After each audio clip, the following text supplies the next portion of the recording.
Très bien. Donc, bonjour à tous. On va continuer notre cours 4, cette fois-ci avec l'analyse bivariée.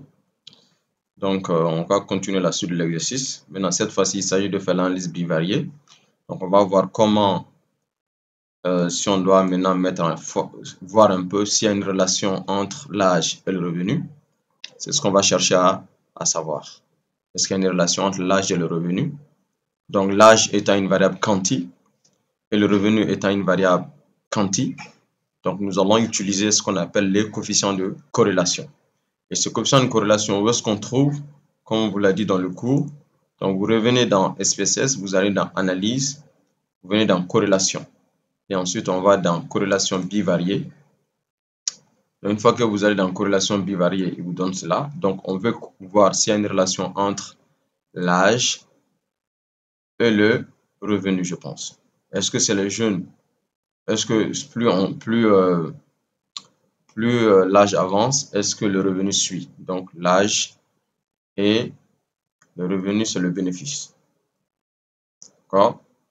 Et on va cocher coefficient de corrélation de Pearson. On va aller dans Options. Il n'y a rien à voir là-bas. Donc, le coefficient de corrélation de Pearson est coché. Le test de signification bilatérale est fixé. On met OK. Donc, il nous donne ce tableau qu'on va copier. Et je vais ramener ici pour voir la relation. OK. Le tableau est là. Donc, ici, il nous dit qu'il y a 10 observations. Tac. Je vais le prendre. Je vais tourner dans mes analyses. OK. Je copie. Et je colle ici. Voilà. Je peux peut-être agrandir un peu pour que les chiffres ne soient pas.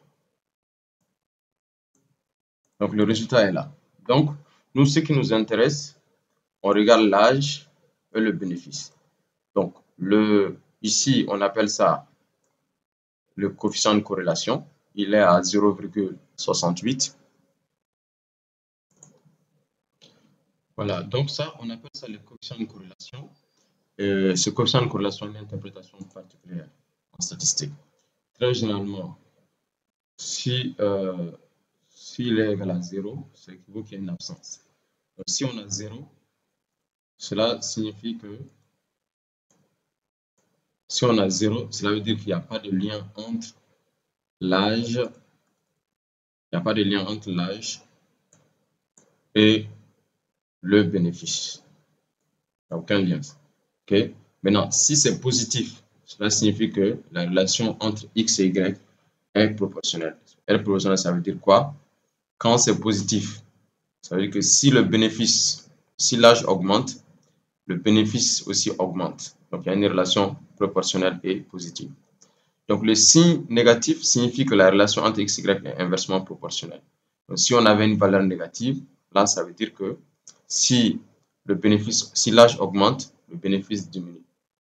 Okay? Si l'âge augmente, ça veut dire que le bénéfice du producteur diminue. Donc, ceux qui sont plus vieux ont moins de bénéfices. Ceux qui sont plus jeunes ont plus de bénéfices.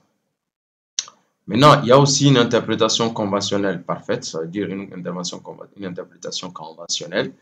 Ça veut dire que si R égale à 1, cela veut dire qu'il y a une relation positive parfaite. Okay? Maintenant, si c'est plus grand que 0,8, ça veut dire que la relation elle est très forte. Donc, il y a une relation positive très forte, une relation proportionnelle forte. Si c'est compris entre 0,5 et 0,8, ça veut dire que la relation elle est forte. Et quand elle est compris entre 0,2 et 0,5, on parle de relation d'intensité moyenne. Et si ça se situe entre 0 et 0,2, on parle de faible, une relation faible. Okay. Et nul si R égale à 0, et la relation elle est nulle. Donc c'est applicable quand c'est négatif, ça devient inverse, quoi. Voilà. Donc par exemple ici nous avons 0,468. Donc vous voyez que 0,468 est compris entre 0,2 et 0,5. Donc qu'est-ce qu'on va dire ici? On va dire que la relation entre le bénéfice et l'âge est proportionnelle, est une relation positive, proportionnelle et d'intensité moyenne. Ça veut dire quoi? Si le bénéfice augmente, si l'âge augmente du moins, le bénéfice aussi augmente, mais de façon moyenne. Voilà, elle n'est pas forte, elle est d'intensité moyenne. Maintenant, est-ce que cette relation-là, elle est due à un hasard ou pas? Donc, c'est la significativité bilatérale qui nous dit ici.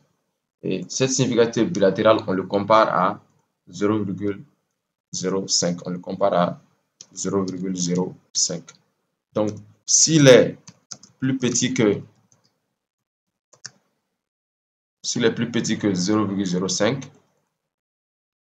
donc on va dire que la relation elle est significative. Voilà. Donc ici on a, par exemple, ici dans notre exemple,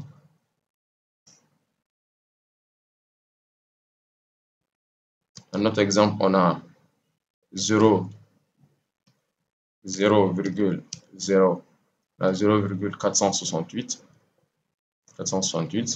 plus petit que, plus grand du moins, plus grand que 0,05. Donc on va dire quoi? On va dire que la relation, on a 0,172 du moins, excusez-moi. On a 0,172. Et ce 0,172 est plus grand que 0,05. Donc, comme il est plus grand que 0,05, donc on dira que ce n'est pas significatif. Donc, ce n'est pas significatif, cela veut dire que c'est dû à un hasard. On ne peut pas se baser sur cet exemple-là, sur ce coefficient de corrélation-là pour donner des recommandations de politique économique. C'est juste un hasard qui fait ça. Qui fait que si le bénéfice augmente, l'âge augmente. Mais si l'âge augmente, le bénéfice augmente. C'est dû à un hasard. Ce n'est pas statistiquement significatif. Donc, on va s'arrêter là. On va quand même dire, mais on ne va pas utiliser ce résultat-là pour faire des recommandations de politique économique. Mais si c'était le contraire, on allait dire, OK, on va confirmer que plus l'âge augmente, plus on a plus de bénéfices. C'est-à-dire les vieux ont plus de bénéfices, les vieux producteurs ont plus de bénéfices que les jeunes producteurs. Donc ça veut dire si l'État veut investir dans ce secteur, si la significativité était plus petite que 0,05, donc on va dire que l'État doit plus investir plus accompagner les vieux producteurs parce qu'ils font plus de bénéfices et demander à ces jeunes producteurs, par exemple, de voir comment les vieux font et aussi de lier ça à l'expérience. C'est-à-dire que les producteurs qui ont plus d'expérience font plus de bénéfices que les producteurs qui ont moins d'expérience. Si on lie l'âge à l'expérience, voilà. Merci. Donc ça, c'est notre premier cas. Donc, on va maintenant passer à la relation, par exemple, entre revenu et JAR. Donc là, vous voyez ici, entre revenu et JAR, ça fait globalement une variable quanti, revenu, et une variable quali, JAR. Donc là, pour faire ça avec SPSS, on va voir le test d'ANOVA. C'est ANOVA qui nous permet de faire cela. Donc vous venez dans Analyse, vous allez dans Comparer les moyennes. Donc quand vous avez une variable quali et une variable quanti, donc on cherche Comparer les moyennes et on vient à ANOVA un facteur. Donc arrivé à ANOVA un facteur, qu'est-ce qu'on fait? On a dit le facteur, c'est-à-dire le facteur qu'on veut voir, c'est le JAR. C'est le JAR. Ça, c'est notre facteur. Et la variable qu'on veut voir comme cible, c'est revenu, bénéfice ici. C'est-à-dire, on veut savoir est-ce que c'est les femmes qui font plus de bénéfices ou bien c'est les hommes qui font plus de bénéfices. Et est-ce que ça, c'est statistiquement significatif? Donc, vous allez venir dans Options, vous cochez Caractéristiques et vous mettez OK. Poursuivre et vous mettez OK. Donc, c'est ce tableau qui est là. Donc, on voit que globalement, je vais copier ce tableau-là.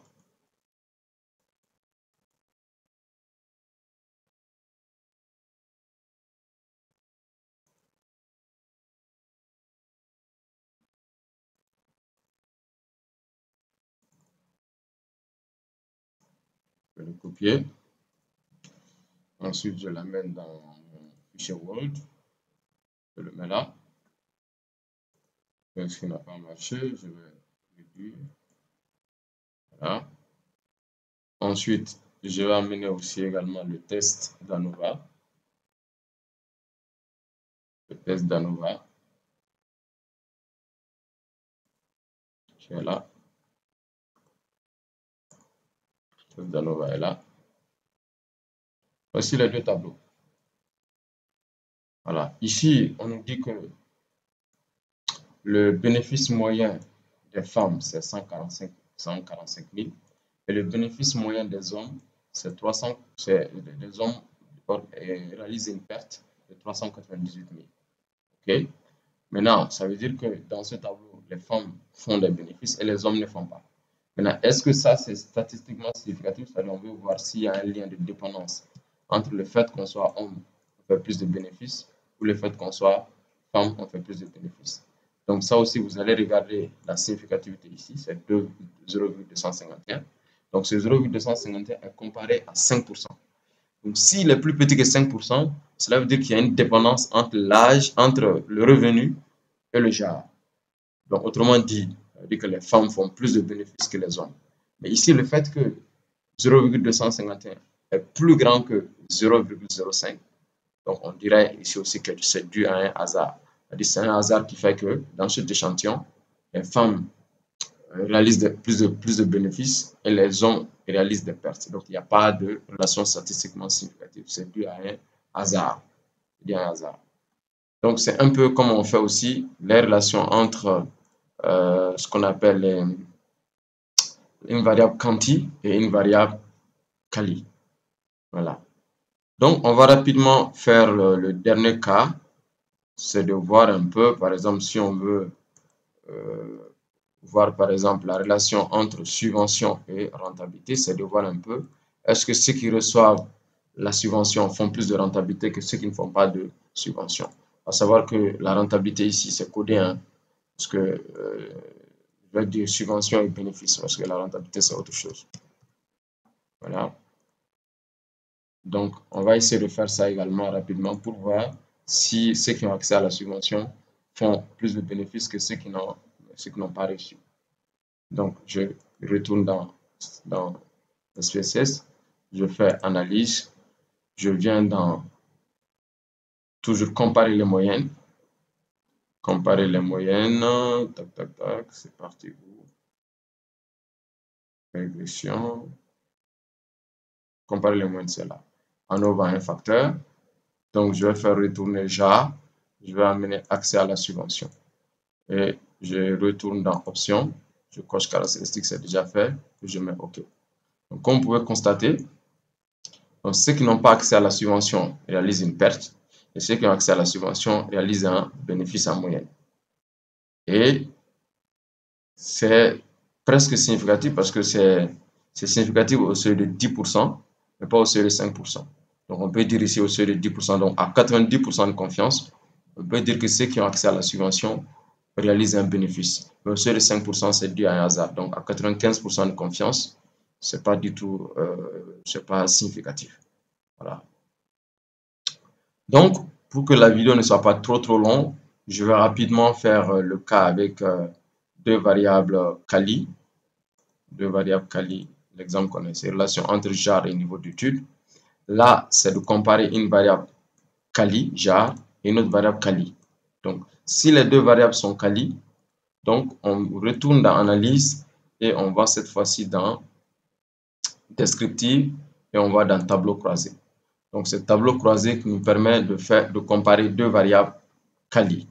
Donc, la première variable quali, c'est, on a dit jar. Et la deuxième variable quali, c'est le niveau d'étude. D'accord? Et je vais dans statistiques. Je vais cocher Qui2. C'est le test de Qui2 qui nous permet de faire cela, de voir si la relation est significative ou pas. Je me poursuis. Ensuite, je vais dans cellule. Et dans cellule, je vais mettre cocher pourcentage en ligne et total. Je me poursuis. Je fais OK. Donc, qu'est-ce qu'on me dit ici? On me dit que dans le groupe, n'est-ce pas, dans le groupe des femmes, 60% au niveau primaire et 40% au niveau secondaire. Et dans le groupe des hommes, 60% au niveau primaire et 40% au niveau secondaire. Et globalement, si on regarde, les femmes, le niveau 60% globalement 60% au niveau primaire et 40% au niveau secondaire. D'accord? Et est-ce qu'il y a un lien entre le JAR et le niveau d'études? C'est ce qu'on va regarder ici. On va dire que non, il n'y a pas de relation significative. Donc, il n'y a pas de dépendance entre entre le JAR et le niveau d'études. Parce que le test de Kidé ici, la significativité unilatérale que vous voyez ici, qui fait 0,738, n'est pas du tout significatif. Donc, pourquoi ce n'est pas significatif? Parce que c'est plus grand que 5%, c'est plus grand que 0,05. À chaque fois que c'est plus grand que 0,05, ça veut dire que ce n'est pas statistiquement significatif. C'est ce que vous allez conclure. Donc, l'interprétation, c'est de dire le tableau statistique, dire que 40% au niveau secondaire et 60% au niveau primaire. Donc, quand vous regardez dans le groupe des femmes, on fait une analyse par ligne. Dans le groupe des femmes, 40% au niveau supérieur et 60% au niveau primaire. Voilà, ainsi de suite. Mais on peut aussi faire le pourcentage en colonne pour vraiment regarder à l'intérieur. C'est toujours la même technique, tableau croisé. Cette fois-ci, quand vous venez dans cellule, au lieu de mettre pourcentage en ligne, on va faire pourcentage en colonne. On va poursuivre, on va mettre OK. Voilà. Donc, ça vous donne autre chose, vous voyez. Donc là, quand on va interpréter, donc parmi les producteurs qui ont un niveau primaire, 50% sont des femmes, 50% sont des hommes. Et dans le groupe des producteurs qui ont un niveau secondaire, 50% sont des femmes, 50% sont des hommes, ainsi de suite. Et vous allez voir que ça fait sens. Et jusqu'à présent, ce n'est toujours pas significatif, quel que soit le niveau le positionnement que nous allons faire. Voilà. Donc, globalement, c'est comme ça qu'on fait une analyse bivariée. Donc, j'ai fait un exemple de bivarié lorsque vous avez deux variables quali. C'est ce qu'on a ici. Je mets le tableau ici, que vous devez le mettre dans votre rapport. Bien ajusté, mais généralement, dans les rapports aussi, ce n'est pas bien de présenter comme ça. Il y a d'autres méthodes de présentation. Vous pouvez regarder les articles scientifiques que nous publions généralement. Là, ça, c'est un exemple palpable, mais à votre début, vous pouvez commencer comme ça. Mais plus tard, vous lisez les articles scientifiques, vous allez vous rendre compte qu'il y a une autre forme de présentation parce que tous ces résultats-là, on n'a pas besoin. On a généralement besoin seulement des libellés, hommes-femmes et les pourcentages. Tout le reste, on n'a pas besoin. Voilà, comme ça qu'il faut faire. Donc, globalement, c'était ce que vous devez voir dans cette vidéo. Donc, pour rappel, on a fait une analyse bivariée lorsque nous avons deux variables quanti, on utilise le coefficient de corrélation. Lorsque nous avons une variable quali et une variable quanti, on utilise le test d'ANOVA. Et lorsqu'on a deux variables quali, on utilise tableau croisé. Et lorsqu'on a deux variables quali, on utilise le tableau croisé. Et c'est le test de Kidé qu'on a fait ici. Le test de Kidé qu'on a fait ici qui nous permet de faire cette partie-là. Le test de Kidé que vous voyez ici et sa significativité est là. D'accord? Très bien. Merci beaucoup.